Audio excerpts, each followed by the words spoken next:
พูดภูมิธรรมพระอริยเจ้าแล้วเนี่ยเราแบบสุ่มเดาตรงนั้นแหละครูบาอาจารย์ทุกองค์ที่ท่านได้ผ่าน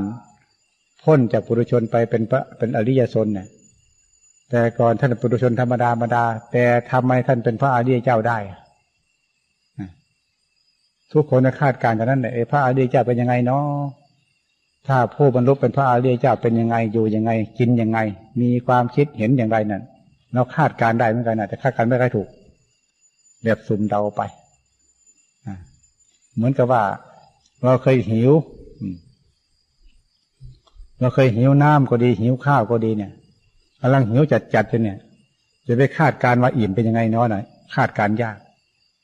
ถ้าที่เราเคยอิ่มมาแล้วนะข้าวนะเคยกินอิ่มมาหลายครั้งหลายหนอิ่มน้ำก็เหมือนกันอิ่มข้าวก็เหมือนกันอิ่มมาแล้วนะแต่เมื่อมาหิวอื่นที่หลังจะมาคิดถึงอิ่มเกิดขึ้นในขณะนี้นึกไม่ออก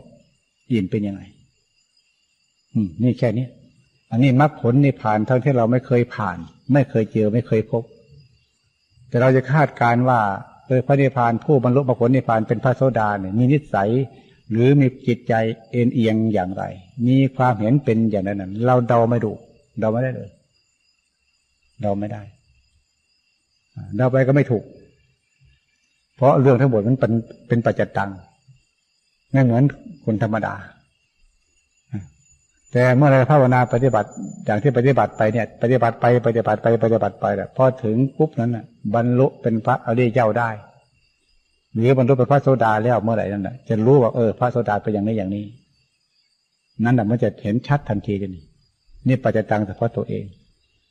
แค่บรรลุธรรมเป็นพระโสดาแล้วอย่างนี้ยังไม่พอสมมุติว่ายังคาดการณ์นี่อีกว่าพระอรหันต์เป็นอย่างไรคือภูมิธรรมพระโสดายังมีกิเลสอาสวะอยู่นี่แต่พระอรหันต์ท่านหมดอาสวะกิเลสแบบทั้งหมดทั้งสิ้นแบบสิ้นเชิงแล้วนี่เป็นอยู่ยังไงนั้นพระโสดาก็ยังคาดการณ์เหมือนกันคาดการณ์หาพระอรหันต์เป็นยังไงหรือคาดการณ์ไม่ถูกเช่นเดียวกันแต่แนวทางภาวนาปฏิบัตินั้นไม่มีผิดทางตรงไปตรงมาอย่างนั้นแต่ไปนึกถึงคุณธรรมของพระอรหันต์นั้นนึกไม่ออก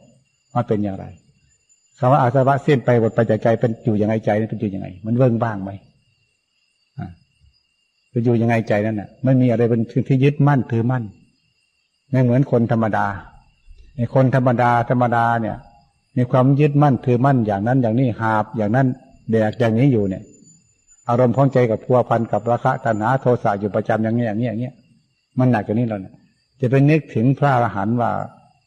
ผู้หมดภาระผู้วางภาระแล้วนะจะวางนึกได้ยังไงนึกไม่ออกแต่ท่านภาวนาปฏิบัติไปเรื่อยๆเมื่อถึงจุดนั้นเราจะรู้เองว่าผู้บรรลุอรหันต์เป็นอย่างนี้นี่มันเป็นปัจจตังเฉพาะตัวเองผู้บรรลุเป็นพระอริยเจ้าถ้าผู้นั้นบรรลุเป็นพระอริยโสดาเนี่ยถ้าบรรลุธรรมโสดาแล้วเนี่ยหมดสิทธิ์ที่จะไปถามคนใดคนหนึ่งถึงพระพุทธเจ้าจะประทับอยู่ต่อหน้าต่อตาเขาไม่ถามจะไปถามทำไมรู้อยู่พระโสดาเป็นอย่างนี้จะไปถามทำไมอันนี้เองหรือผู้บรรลุธรรมเป็นพระอนาคาหรือพระอรหันต์ก็แล้วแต่ถ้าบรรลุเป็นพระอริยเจ้าแล้วคนใดคนหนึ่งแล้วคำว่าถามพระพุทธเจ้าไม่มีอันนั้นใช่ไหมถูกไหมไม่มีคำถามอย่างนี้นี่คือว่าหลักแนวทางพระอริยเจ้าทีนี้เราเป็นปุถุชนธรรมดาเดินทางตามแนวทางนี้ต่อไปให้มันสั้นเข้าทางนั้นจะลัดให้ได้ลัดถึงเป็นที่ก็แล้วกันไม่มีทางอื่นใดจะลัดตามแนวทางที่แบบมรรคแปดได้นั่นคือว่าความเห็นชอบตัวนี้แหละเป็นแนวทางที่ลัดที่สุดตรงที่สุดแล้วตรงกว่านี้ไม่มี